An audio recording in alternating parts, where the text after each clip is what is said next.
নতুন বছৰ নতুন আশাৰ পোহৰ লৈ আহিছে বহাগ মাহ। কিন্তু এই বছৰ আপোনাৰ ভাগ্যত কি লিখা আছে? এই বছৰত আপুনি কিমান আয় কৰিব পাৰিব? কোন বস্তু দান কৰিলে আপোনাৰ ভাগ্য উজ্জ্বল হ'ব পাৰে? কোন ৰাশিয়ে পাব সফলতা আৰু কোন ৰাশি হ'ব লাগিব সতৰ্ক? এই ভিডিঅ'টো আপোনালোকে শেষলৈকে চাওক। আপোনালোকে এই সকলোবোৰ কথা জানিবলৈ সক্ষম হ'ব। বহাগ মাহত সূৰ্য মেষ ৰাশিত, শুক্ৰ বৃষ ৰাশিত, বৃহস্পতি মীন ৰাশিত, শনি কুম্ভ ৰাশিত আৰু মংগল মিথুন ৰাশিত থাকিব। সূৰ্য মেষ ৰাশিত থকাটোৱে বুজায় আত্মবিশ্বাস আপোনাৰ বৃদ্ধি পাব আৰু নতুন আৰম্ভণিৰ সময়ো হ'ব। শুক্ৰ বৃষ ৰাশিত থকাটো আপোনাৰ ধনৰ প্ৰৱাহৰ ইংগিত দিয়ে আৰু খৰচ পাতিও বৃদ্ধি পোৱা দেখা যাব। বৃহস্পতি মীন ৰাশিত থকাটোৱে ধৰ্ম আৰু আধ্যাত্মিকতাৰ প্ৰতি আগ্ৰহ বৃদ্ধি দেখুৱায় আৰু শিক্ষাৰ পদো উন্মুক্ত কৰে। শনি কুম্ভ ৰাশিত থকাটোৱে কঠোৰ পৰিশ্ৰমৰ ফল নিশ্চিত কৰে, যাৰ ফলত এইবাৰ আপোনালোকৰ কঠোৰ পৰিশ্ৰমৰ ফলো আপোনালোকে পাবলৈ সক্ষম হ'ব। মংগল মিথুন ৰাশিত থকাটোৱে যোগাযোগ আৰু যুক্তিবাদীত আপোনালোকে সাফল্য লাভ কৰিব, তাৰে ইংগিত দিয়ে। এতিয়া জানি লওঁ আহক আয় আৰু ব্যয়ৰ স্থিতিসমূহ। এই বছৰৰ পৰা অৰ্থাৎ বহাগ মাহৰ পৰা আপোনালোকৰ যিসকল ৰাশিৰ উচ্চ আয়ৰ সম্ভাৱনা থাকিব, সেই ৰাশিসমূহ হৈছে মেষ ৰাশি, বৃষ ৰাশি, ধনু ৰাশি আৰু কুম্ভ ৰাশি। এই ৰাশিসমূহ আপোনালোকে এই বছৰৰ পৰা ধনৰ প্ৰৱাহ দেখিবলৈ সক্ষম হ'ব আৰু নতুন নতুন আয়ৰ উৎসও আপোনালোকৰ উন্মুক্ত হ'ব, যাৰ ফলস্বৰূপে এই বহাগ মাহৰ পৰাই আপোনালোকে বহু ধৰণৰ লাভো কৰিবলৈ সক্ষম হ'ব। এতিয়া জানি লওঁ যিসকল ৰাশিৰ আয় আৰু ব্যয় দুয়োটাই ভাৰসাম্যতা ৰক্ষা কৰিব, অৰ্থাৎ আয় আৰু ব্যয় সমান হ'ব, সেইসমূহ ৰাশি কোনবোৰ হ'ব জানি লওঁ আহক।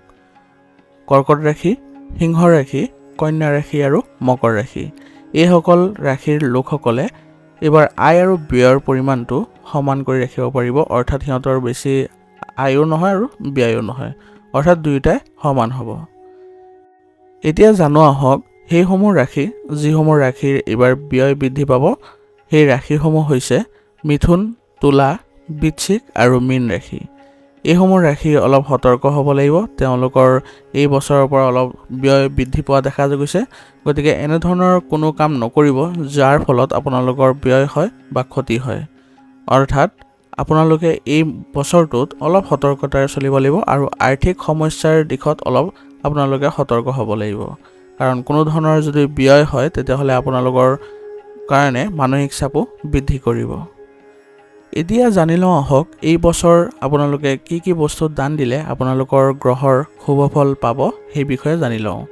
এতিয়া বুধ গ্ৰহৰ শুভ ফল পাব হ'লে আপোনালোকে কাগজ আৰু কলম দান দিব পাৰে, আৰু শুক্ৰ গ্ৰহৰ শান্তিৰ বাবে আপোনালোকে চন্দন, গাখীৰ আৰু সেউজীয়া বস্ত্ৰ যদি দান কৰে তেনেহ'লে শুক্ৰৰ প্ৰভাৱ আপোনালোকৰ জীৱনত পৰিব।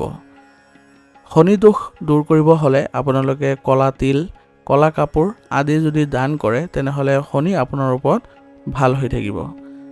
চন্দ্ৰ গ্ৰহৰ যদি শান্তিৰ বিচাৰে তেনেহ'লে আপোনালোকে চাউল, গাখীৰ আৰু মিঠা বস্তু কাৰোবাক দান দিয়ক, ইয়াৰ ফলত আপোনালোকে মানসিক শান্তি লাভ কৰিবলৈ সক্ষম হ'ব।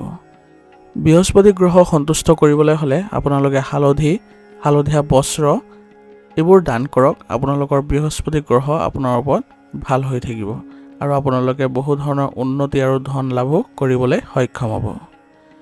এতিয়া এই বছৰত অৰ্থাৎ বহাগ মাহৰ পৰা আপোনালোকে কোনবোৰ ৰাশি সতৰ্ক হ'ব লাগিব সেইবোৰ জানি লওঁ আহক। প্ৰথম সতৰ্ক হ'ব লগা ৰাশিটো হৈছে মিথুন ৰাশি। মিথুন ৰাশিসকলে খৰচ নিয়ন্ত্ৰণ কৰক, সম্পৰ্কত ধৈৰ্য বজাই ৰাখক, ৰোগ ব্যাধি আদিৰ বাবে আপোনালোকে সতৰ্ক হ'ব লাগিব, স্বাস্থ্যৰ ক্ষেত্ৰত সজাগ হওক আৰু লগতে সন্তানৰ ক্ষেত্ৰতো অলপ আপোনালোকে সতৰ্ক হ'ব লাগিব, কাৰণ তেওঁলোকৰ কাৰ্যকলাপৰ ফলত আপোনালোকৰ অশান্তি বৃদ্ধি পাব পাৰে। আৰু লগতে আপোনালোকে অভিজ্ঞ ব্যক্তিক কোনো কাৰণতে পৰামৰ্শবোৰ আওকাণ নকৰিব, অন্যথা আৰু অধিক আপোনালোকৰ অসুবিধা বাঢ়িব পাৰে। গতিকে এইবোৰ ক্ষেত্ৰত আপোনালোকে অলপ সতৰ্কৰে আগবাঢ়ি যাওক। আপোনালোকৰ দেখিব যে আপোনালোকে এই বছৰটোৰ পৰা আপোনালোকে ভাল কিবা লাভ কৰিছে, অৰ্থাৎ ভাল পৰিৱৰ্তন আহিবলৈ ধৰিব। দ্বিতীয় সতৰ্ক হ'ব লগা ৰাশিটো হৈছে তুলা ৰাশি। চিন্তাৰ পৰা এই বছৰটো আপোনালোকে আঁতৰত থাকক আৰু শান্ত হৈ থাকিবলৈ যত্ন কৰক, কাৰণ চিন্তাৰ পৰা আপোনালোকৰ বহু ধৰণৰ নেতিবাচক প্ৰভাৱ পৰিব পাৰে। পৰিয়ালত অশান্তি হ'ব পাৰে, খৰচ বৃদ্ধি পাব পাৰে আৰু ব্যৱসায়তো বহুত আপোনালোকৰ সিদ্ধান্ত লোৱাত আপোনালোকৰ অসুবিধাৰ সৃষ্টি হ'ব পাৰে। গতিকে চিন্তাৰ পৰা আঁতৰি থাকিবলৈ হ'লে আপোনালোকে আধ্যাত্মিক দিশত অধিক আগ্ৰহ প্ৰকাশ কৰক। এনেকুৱা কোনো ধৰণৰ কাৰ্যকলাপত জড়িত হৈ নপৰিব যাৰ ফলত আপোনালোকৰ অশান্তি বৃদ্ধি পাব পাৰে। গতিকে এই বছৰটোৰ পৰা আপোনালোকে অলপ সতৰ্কৰে চলক। আপোনালোকে দেখিব আপোনালোকৰ জীৱনত নতুন পৰিৱৰ্তন আহিবলৈ আৰম্ভ কৰিছে। তৃতীয় সতৰ্ক হ'ব লগা ৰাশিটো হৈছে বৃশ্চিক ৰাশি। বৃশ্চিক ৰাশি জাতকৰ এই বছৰটো দাম্পত্যত অসুবিধাৰ সৃষ্টি হ'ব পাৰে আৰু সেইবাবে আপোনালোকে আধ্যাত্মিকতাৰ সহায় লওক। আপোনালোকৰ দেখিব যে এইবোৰ ক্ষেত্ৰত অলপ ভাল ফলাফল লাভ কৰিছে আৰু লগতে ব্যৱসায় বাণিজ্যত অলপ মন্থৰতা আহিব পাৰে, কিন্তু ধৈৰ্য একেবাৰে এৰি নিদিব। আপোনালোকে নতুন চিন্তাধাৰাৰ প্ৰতি আগ্ৰহ প্ৰকাশ কৰক আৰু কেনেদৰে আপোনালোকৰ ব্যৱসায় বাণিজ্য ভাল হ'ব তাৰ প্ৰতি আপোনালোকে গুৰুত্ব দিয়ক। তেনেহ'লে দেখিব আপোনালোকৰ ভাল পৰিৱৰ্তন আহি পৰিছে। লগতে সম্পৰ্ক ৰক্ষাৰ ক্ষেত্ৰতো আপোনালোকে অলপ ধৈৰ্য ধৰিব লাগিব আৰু কোনো কাৰণতে মানসিক চাপ বৃদ্ধি কৰি নল'ব আৰু দাম্পত্য জীৱনতো আপোনালোকে পতি পত্নীৰ সহায়ত দুয়োজনে একেলগে মিলি পৰিকল্পনাবোৰ কৰিবলৈ যত্ন কৰিব। ইয়াৰ ফলত আপোনালোকৰ পৰিয়ালতো কিছু ভাল প্ৰভাৱ আহিব।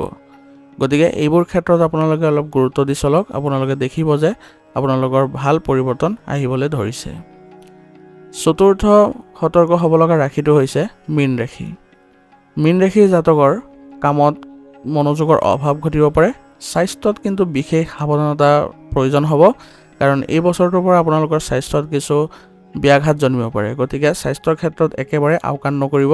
আপোনালোকৰ যদি সৰু সুৰা কিছু অসুবিধাৰ সৃষ্টি হয় তেনেহ'লে তৎক্ষণাত উচিত চিকিৎসা গ্ৰহণ কৰিলে আপোনালোকে অতি সোনকালে সুস্থ হ'ব পাৰিব।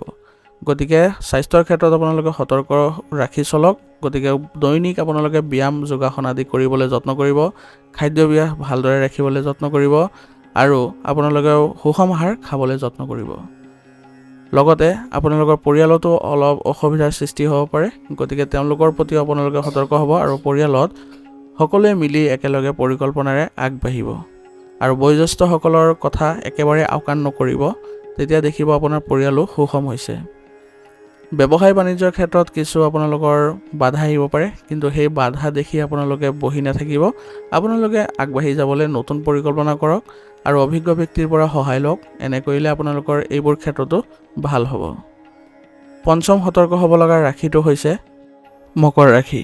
মকৰ ৰাশি জাতকৰ পৰিয়ালৰ দিশত কথা বতৰা লৈ কিছু অশান্তি হ'ব পাৰে। গতিকে এইবোৰ ক্ষেত্ৰত অলপ সাৱধান হ'ব লাগিব। প্ৰেমিক প্ৰেমিকাৰ দিশতো কিছু নেতিবাচক পৰিস্থিতিৰ সৃষ্টি হ'ব পাৰে, কিন্তু ধৈৰ্য ধৰিলে আৰু পাৰস্পৰিক যদি বুজাবুজিৰে আপোনালোকে আগবাঢ়ে তেনেহ'লে কিছু ভাল ফলাফল দেখিব। ব্যৱসায় বাণিজ্যৰ ক্ষেত্ৰত মধ্যমীয়া হ'ব, কিন্তু তথাপিও আপোনালোকে কঠোৰ পৰিশ্ৰম কৰাটো ভাল হ'ব। আৰু চাকৰিৰ ক্ষেত্ৰত যিসকলে জড়িত হৈ আছে তেওঁলোকৰ কিছু অফিচত বা কাৰ্যালয়ত তেওঁলোকৰ বিষয়া আৰু সহকৰ্মীৰ সৈতে কিছু বাদ বিবাদৰ পৰিস্থিতিৰ সৃষ্টি হ'ব পাৰে, যাৰ ফলত আপোনাৰ কৰ্মক্ষমতা প্ৰভাৱিত হোৱাৰ উপৰিও আপোনাৰ মানসিক শান্তিও বিঘ্নিত হ'ব পাৰে। গতিকে এই বছৰটোৰ বাবে আপুনি অলপ সতৰ্ক হ'ব। যিসকল চাকৰিয়াল তেওঁলোকে অলপ সতৰ্কতাৰে চলিলে কোনো ধৰণৰ বেয়া প্ৰভাৱ নপৰে। গতিকে আপোনালোকে এইবোৰ ক্ষেত্ৰত অলপ সাৱধান হৈ আগবাঢ়িব আৰু কোনো ধৰণৰ বাদ বিবাদত আপোনালোকে জড়িত হৈ নপৰিব। সকলোৰে মাজত আপোনালোকে মিলাপ্ৰীতিৰ ভাৱেৰে আগবাঢ়িব। এইবোৰ কথা অলপ ধৈৰ্য সহকাৰে আপোনালোকে মনত ৰাখিব আৰু পৰিস্থিতি সাপেক্ষে আপোনাৰ এইবোৰ পৰিৱৰ্তন কৰাটো আপোনালোকৰ বাবে গুৰুত্বপূৰ্ণ হ'ব। স্বাস্থ্যৰ ক্ষেত্ৰত আপোনালোকৰ কিছু মধ্যমীয়া প্ৰভাৱ পৰিব। গতিকে স্বাস্থ্যৰ ক্ষেত্ৰতো একেবাৰে অসাৱধান হোৱাটো আপোনালোকৰ বাবে ভাল নহ'ব। বিশেষকৈ আপোনাৰ পৰিয়ালৰ কোনো সম্পৰ্কীয় ব্যক্তিৰ স্বাস্থ্যৰ ক্ষেত্ৰত অলপ সতৰ্ক হ'ব লাগিব। তেওঁলোকৰ স্বাস্থ্যৰ কিছু অৱনতি ঘটিব পাৰে। গতিকে তেওঁলোকক উচিত চিকিৎসা গ্ৰহণ কৰোৱাটো আপোনাৰ কৰ্তব্য হ'ব। সন্তানৰ ক্ষেত্ৰতো আপোনাৰ কিছু অসুবিধাৰ সৃষ্টি হ'ব পাৰে। গতিকে তেওঁলোকৰ সৈতে আপোনাৰ আলোচনা কৰাটো খুবেই প্ৰয়োজনীয় হ'ব আৰু তেওঁলোকে যি বিষয়ত সমস্যা পাই আছে সেই বিষয়ত আপুনি গুৰুত্ব দিয়ক। তেতিয়া দেখিব যে আপোনাৰ সন্তানেও মনোবল বৃদ্ধি কৰিবলৈ সহায় পাইছে আৰু তেওঁলোকৰ যিবোৰ সমস্যা আছে সেইবোৰো নাইকিয়া হ'বলৈ ধৰিব। আৰু লগতে আপোনালোকৰ পতি পত্নীৰ মাজত বিশ্বাস ভাৱটো ৰাখিব আৰু কোনো কাৰণতে পৰিয়ালত যাতে অন্য ব্যক্তিৰ হস্তক্ষেপ নহয় তাৰ প্ৰতিও লক্ষ্য ৰাখিব, অন্যথা পৰিয়াল ব্যৱস্থাটো নেতিবাচক হৈ যাব পাৰে। গতিকে এইবোৰ ক্ষেত্ৰত আপোনালোকে সতৰ্কতাৰে আগবাঢ়ক। আপোনালোকে দেখিব নতুন বছৰৰ পৰা আপোনালোকে ভাল পৰিৱৰ্তন উপলব্ধি কৰিছে।